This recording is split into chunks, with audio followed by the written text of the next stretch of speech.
Ya, selamat pagi. Mari kita dengarkan firman Tuhan yang diambil dari Yosua 6. Dalam pada itu, Yeriko telah menutup pintu gerbangnya. Telah tertutup kota itu karena orang Israel. Tidak ada orang keluar atau masuk. Berfirmanlah Tuhan kepada Yosua, ketahuilah, aku serahkan ke tanganmu Yeriko ini, beserta rajanya dan pahlawan-pahlawannya yang gagah perkasa. Haruslah kamu mengelilingi kota itu, yakni semua prajurit harus mengedari kota itu sekali saja. Demikianlah harus engkau perbuat 6 hari lamanya. Dan 7 orang imam harus membawa 7 sangkakala tanduk domba di depan tabut. Tetapi pada hari yang ketujuh, 7 kali kamu harus mengelilingi kota itu, sedang para imam meniup sangkakala.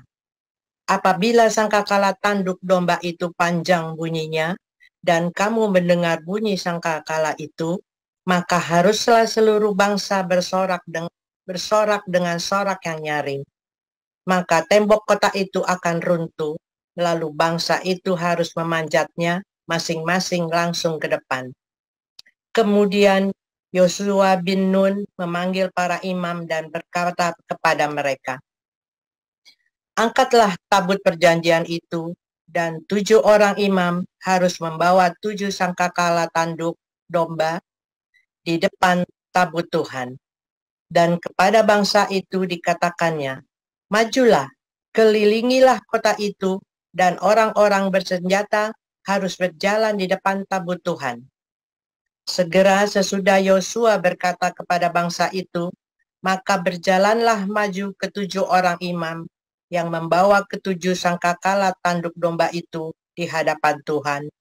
Lalu mereka meniup sangkakala, sedang tabut perjanjian Tuhan mengikut mereka. Dan orang-orang bersenjata berjalan di depan para imam yang meniup sangkakala, dan barisan penutup mengikut tabut itu, sedang sangkakala terus-menerus ditiup. Tetapi Yosua telah memerintahkan kepada bangsa itu demikian, janganlah bersorak dan janganlah perdengarkan suaramu, sepatah kata pun janganlah keluar dari mulutmu sampai pada hari aku mengatakan kepadamu, bersoraklah, maka kamu harus bersorak. Demikianlah tabut Tuhan mengelilingi kota itu, mengedarinya sekali saja. Kemudian kembalilah mereka ke tempat perkemahan dan bermalam di tempat perkemahan itu. Keesokan harinya, Yosua bangun pagi-pagi, lalu para imam mengangkat tabut Tuhan. Maka berjalanlah juga ke-7 orang imam yang membawa ke-7 sangkakala tanduk domba itu di depan tabut Tuhan. Sambil berjalan mereka meniup sangkakala, sedang orang-orang bersenjata berjalan di depan mereka dan barisan penutup mengikut tabut Tuhan. Sementara sangkakala terus-menerus ditiup. Demikianlah pada hari kedua mereka mengelilingi kota itu sekali saja, lalu pulang ke tempat perkemahan. Dan begitulah dilakukan mereka 6 hari lamanya. Tetapi pada hari yang ketujuh, mereka bangun pagi-pagi, ketika fajar menyingsing dan mengelilingi kota 7 kali dengan cara yang sama. Hanya pada hari itu mereka mengelilingi kota itu 7 kali. Lalu pada ke-7 kalinya, ketika para imam meniup sangkakala, berkatalah Yosua kepada bangsa itu, bersoraklah, sebab Tuhan telah menyerahkan kota ini kepadamu. Dan kota itu dengan segala isinya akan dikhususkan bagi Tuhan untuk dimusnahkan. Hanya Rahab, perempuan sundal itu, akan tetap hidup. Ia dengan semua orang yang bersama-sama dengan dia dalam rumah itu, karena ia telah menyembunyikan orang suruhan yang kita suruh. Tetapi kamu ini, jagalah dirimu terhadap barang-barang yang dikhususkan untuk dimusnahkan, supaya jangan kamu mengambil sesuatu dari barang-barang yang dikhususkan itu, setelah mengkhususkannya, dan dengan demikian membawa kemusnahan atas perkemahan orang Israel dan mencelakakannya. Segala emas dan perak serta barang-barang tembaga dan besi adalah kudus bagi Tuhan. Semuanya itu akan dimasukkan ke dalam perbendaharaan Tuhan. Lalu bersoraklah bangsa itu, sedang sangkakala ditiup. Segera sesudah bangsa itu mendengar bunyi sangkakala, bersoraklah mereka dengan sorak yang nyaring. Maka runtuhlah tembok itu, lalu mereka memanjat masuk ke dalam kota, masing-masing langsung ke depan dan merebut kota itu.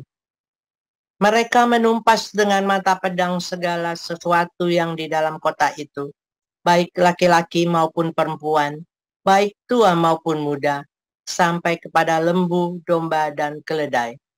Tetapi kepada kedua orang pengintai negeri itu, Yosua berkata, "Masuklah ke dalam rumah perempuan sundal itu, dan bawalah keluar perempuan itu dan semua orang yang bersama-sama dengan dia, seperti yang telah kamu janjikan dengan bersumpah kepadanya." Lalu masuklah kedua pengintai muda itu dan membawa keluar Rahab dan ayahnya, ibunya, saudara-saudaranya, dan semua orang yang bersama-sama dengan dia, bahkan seluruh kaumnya dibawa mereka keluar. Lalu mereka menunjukkan kepadanya tempat tinggal di luar perkemahan orang Israel. Tetapi kota itu dan segala sesuatu yang ada di dalamnya dibakar mereka dengan api. Hanya emas dan perak, barang-barang tembaga dan besi ditaruh mereka di dalam perbendaharaan rumah Tuhan. Demikianlah Rahab, perempuan sundal itu, dan keluarganya serta semua orang yang bersama-sama dengan dia dibiarkan hidup oleh Yosua. Maka diamlah perempuan itu di tengah-tengah orang Israel sampai sekarang, karena ia telah menyembunyikan orang suruhan yang disuruh Yosua mengintai Yeriko. Pada waktu itu bersumpahlah Yosua, katanya, "Terkutuklah di hadapan Tuhan orang yang bangkit untuk membangun kembali kota Yeriko ini. Dengan membayarkan nyawa anaknya yang sulung, ia akan meletakkan dasar kota itu, dan dengan membayarkan nyawa anaknya yang bungsu, ia akan memasang pintu gerbangnya." Dan Tuhan menyertai Yosua, dan terdengarlah kabar tentang dia di seluruh negeri itu. Demikian. Terima kasih. Ya. Selanjutnya kita akan membaca dari 2 Korintus 10. Aku, Paulus, seorang yang tidak berani bila berhadapan muka dengan kamu, tetapi berani terhadap kamu bila berjauhan. Aku memperingatkan kamu demi Kristus yang lemah, lembut, dan ramah.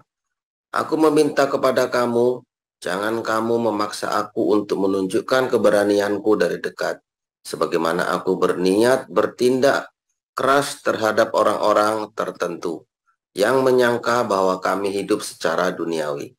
Memang kami masih hidup di dunia ini, tetapi kami tidak berjuang secara duniawi.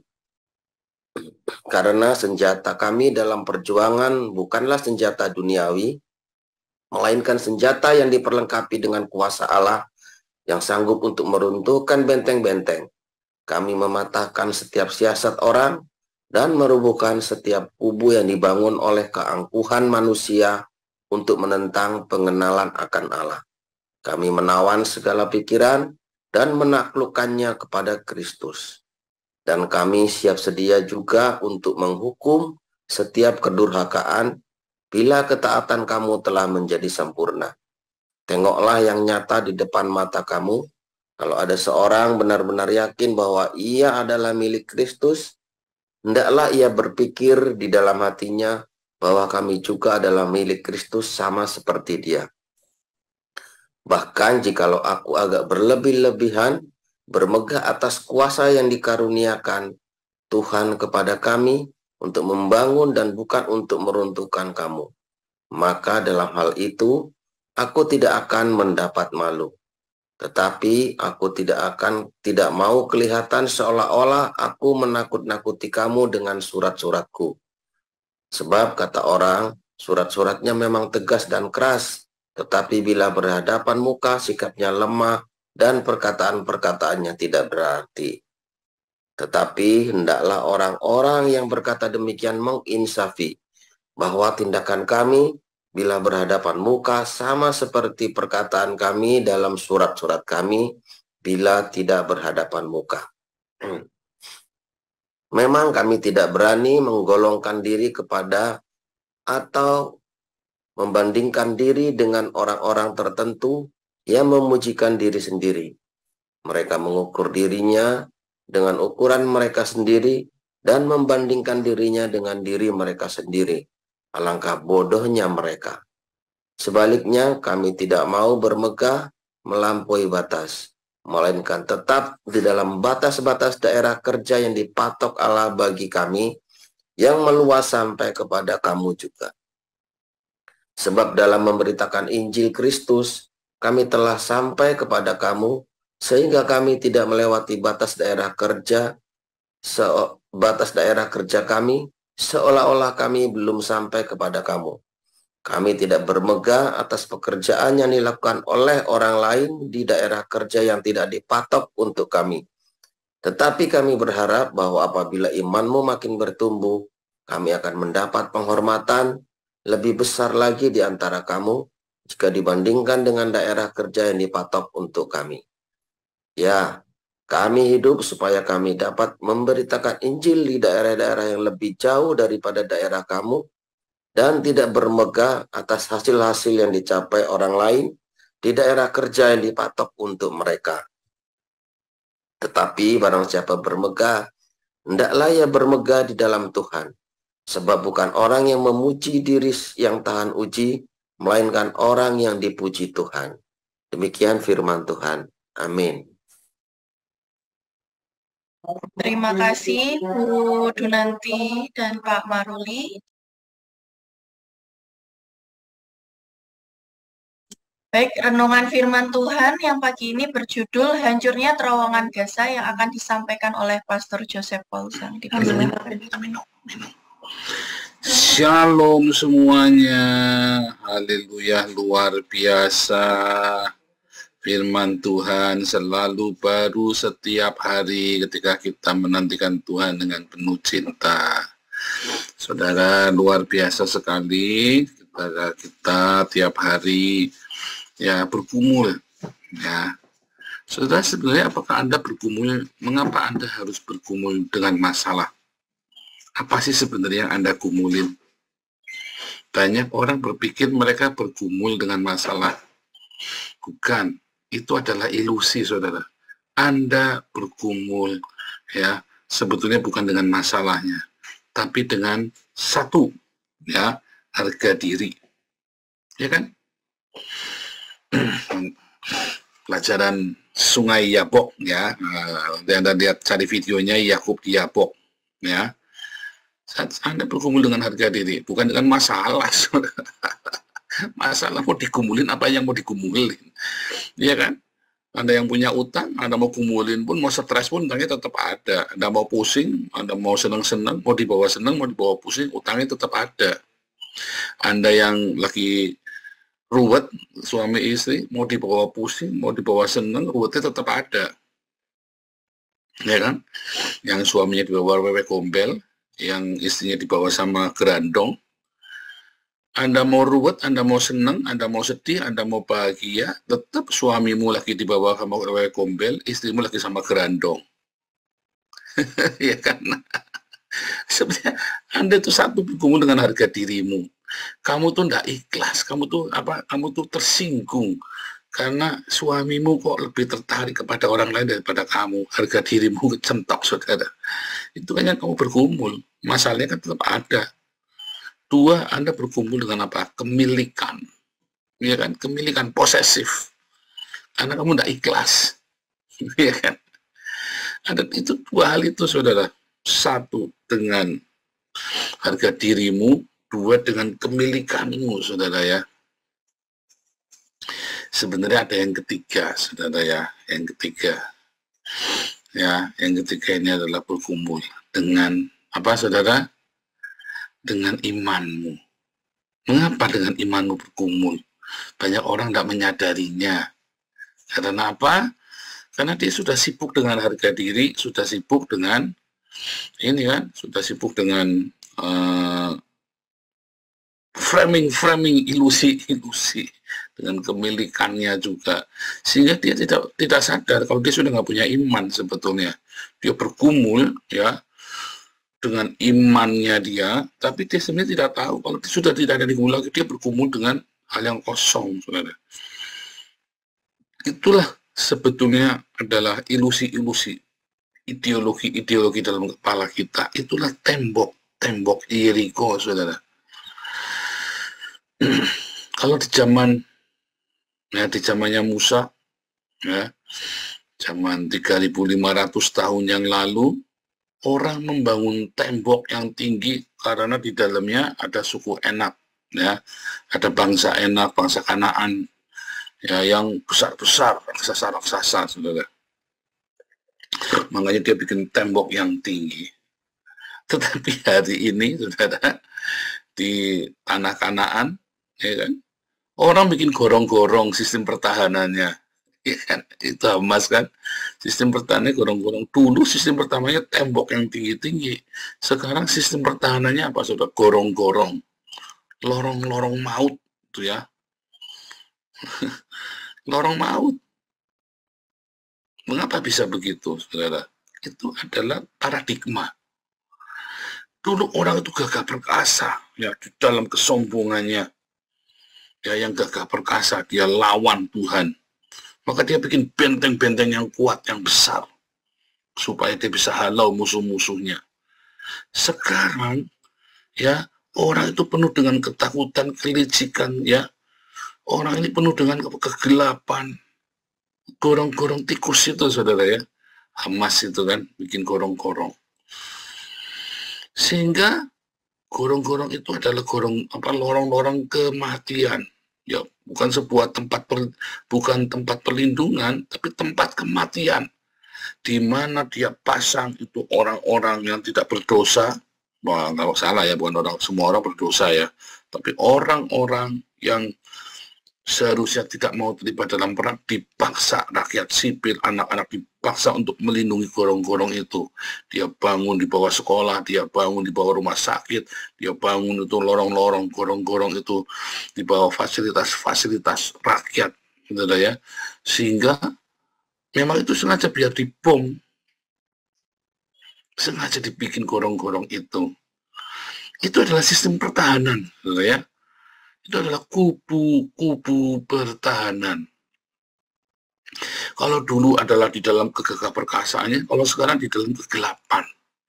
Orang-orang ini yang hidup di dalam kegelapan, dia tidak berpikir melindungi keluarganya, tapi dia berpikir bagaimana menghancurkan musuhnya. Itu ideologi, saudara. Sebuah ideologi, ya, bukan untuk memelihara keluarga, tetapi untuk menghancurkan musuh-musuh. Siapa di sini yang sibuk dengan balas dendam? Kayak Hamas itu kan, Hamas itu kan sibuk dengan balas dendam, yang padahal kesalahannya dia sendiri.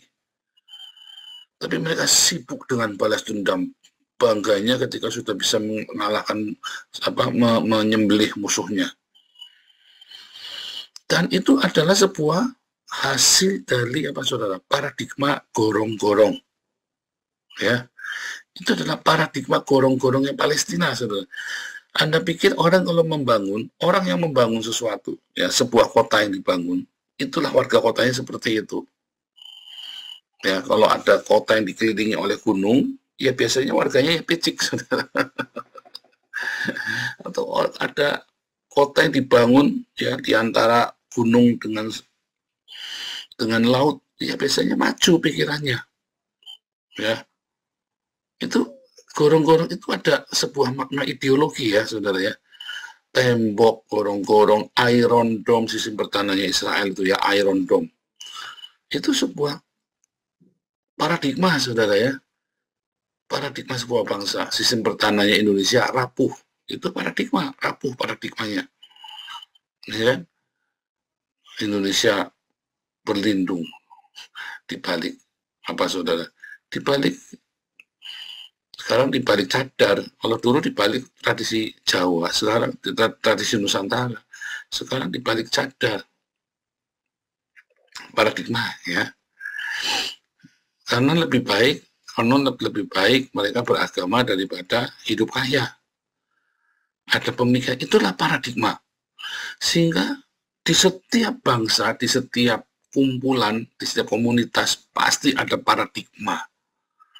Ada paradigma yang berlaku di rakyat itu. Nah, itulah ketika kita memberitakan Injil, itu yang harus dihancurkan. Paradigma itu diremukkan, saudara.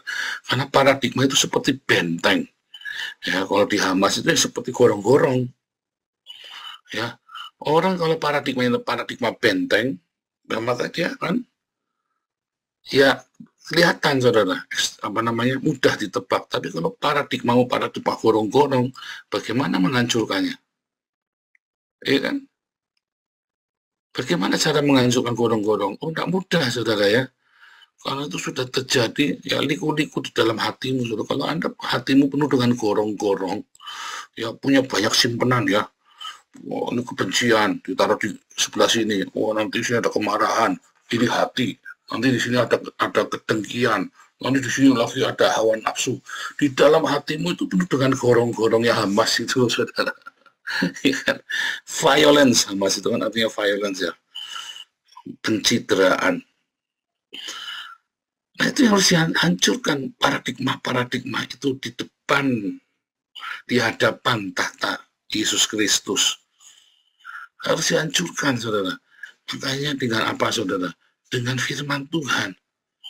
Ya, firman Tuhan itu yang menghancurkan semua gorong-gorong di dalam hidup, di dalam hatimu. Tempat-tempat tersembunyi. Kamu yang masih suka nonton bokep, kamu yang masih suka chat mesum. Ayo lo, aduh hati-hati kamu, saudara. Oh, itu kamu harus lawan, harus dilawan, saudara. Hati-hati, saudara ya.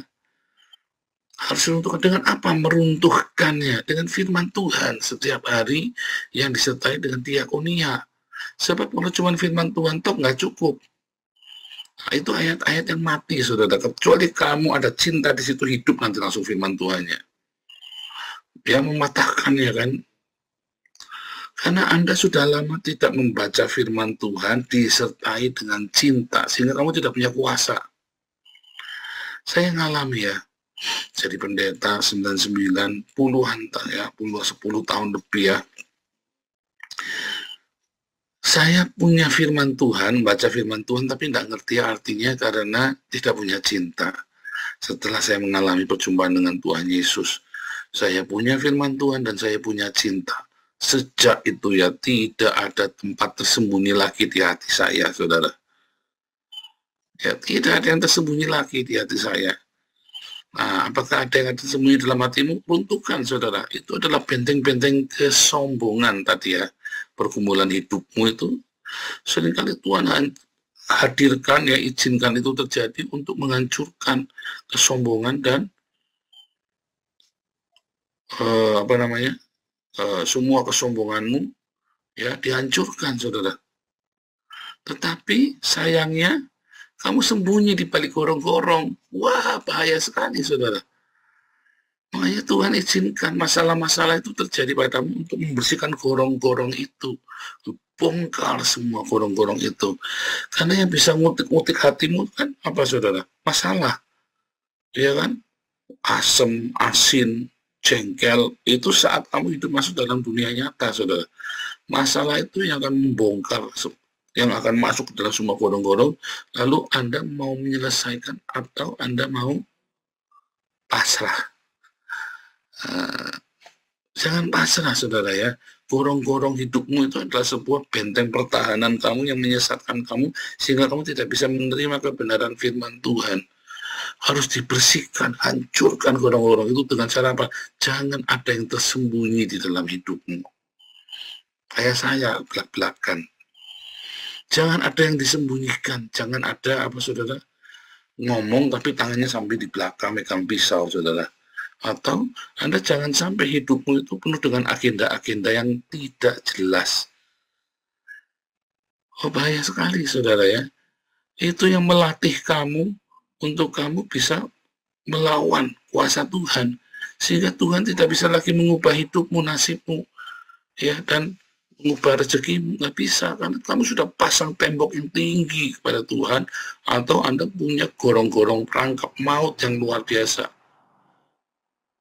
Ya, kayak orang Palestina, ya, kayak orang Aceh juga sama, begitu tsunami langsung putus kontak dengan komandannya, nyerah. Ya kan, orang-orang ini sama Hamas, ya. Oh, ini kalau pemimpin-pemimpinnya mati, gorong-gorong ini bisa dikuasai sama Israel. Kemanapun tembusnya dicegat. Tetapi masalahnya, kamu tidak membiarkan kamu tidak membiarkan Roh Kudus mengorek hatimu, saudara. Kamu menutup diri. Roh Kudus itu lembut. Dia tidak akan paksa kamu untuk membuka diri. Begitu kamu kerasa ada sesuatu, ya beberapa orang sudah sering telepon saya, ya, gantian, ya. Ada orang telepon saya tahu. Oh, ini kalau masalahnya ini, kan itu rata-rata, ya, habis dengarkan khotbah kita di renungan pun pagi ini, banyak yang diselikan matanya, ya, lalu mereka bilang, ya, kalau saya mau dibaptis. Ya, kita berapa kali kita baptis orang, ya, dalam komunitas ini karena dicelikan melalui firman Tuhan yang kita dengar, saudara.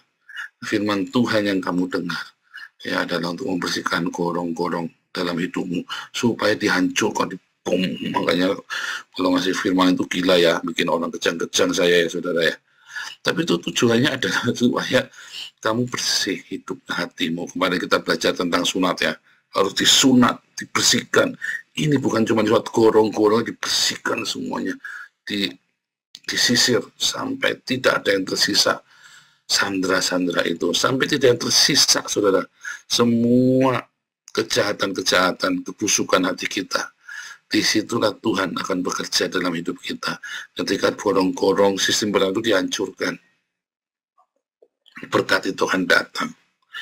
Apa? Kamu ada yang masih kamu simpan yang nggak baik, saudara. Itulah gorong-gorong yang akan dihancurkan oleh Tuhan.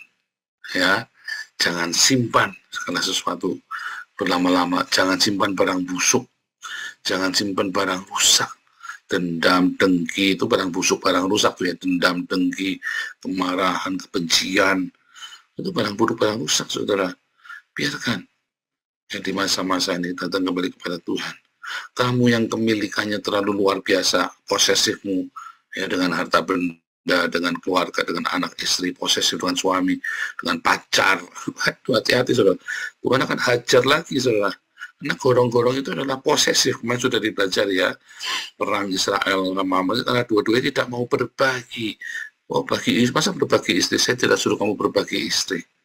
Tapi kamu berbagi penderitaan dengan suamimu, berbagi pengampunan dengan suamimu, berbagi pengampunan dengan istrimu. Bilang, aku ampuni, aku mencintai, aku lepaskan. Begitu, saudara, sehingga gorong-gorong di hidupmu dibersihkan dari dari kesombongan, ya, dari saudara, dari hawa nafsu, ya, dari kemilikan posesif. Bersihkan, serahkan sama Tuhan, saudara. Ya, sehingga pergumulan kesombonganmu, pergumulan dengan imanmu, ya kan, pergumulan dengan dengan seluruh aspek hidupmu, maka pergumulan dalam aspek hidupmu saudara, akan hilang, bersih sendiri, dan tidak ada lagi gorong-gorong di dalam hidupmu. Semuanya hanya bagi Yesus. Semua lubang-lubang cacing itu, ya, buang lubang-lubang tikus ini, tutup semua. Ya, karena kita anak terang, kita tidak sembunyi di gorong-gorong hidupmu. Kita ini anak terang, anak-anak yang penuh dengan cintanya Tuhan Yesus, bukan yang pemilikan, bukan yang posesif, ya, bukan yang penuh dengan kebencian, bukannya orang yang penuh dengan kemarahan. Itu semua ada di gorong-gorong itu yang harus diruntuhkan, saudara. Ya, dengan membaca firman Tuhan dan langsung praktek diakonia. Percaya saya, saudara, lakukan dengan tulus ikhlas. Nanti Tuhan akan pulihkan seluruh aspek hidupmu. Tuhan Yesus memberkati.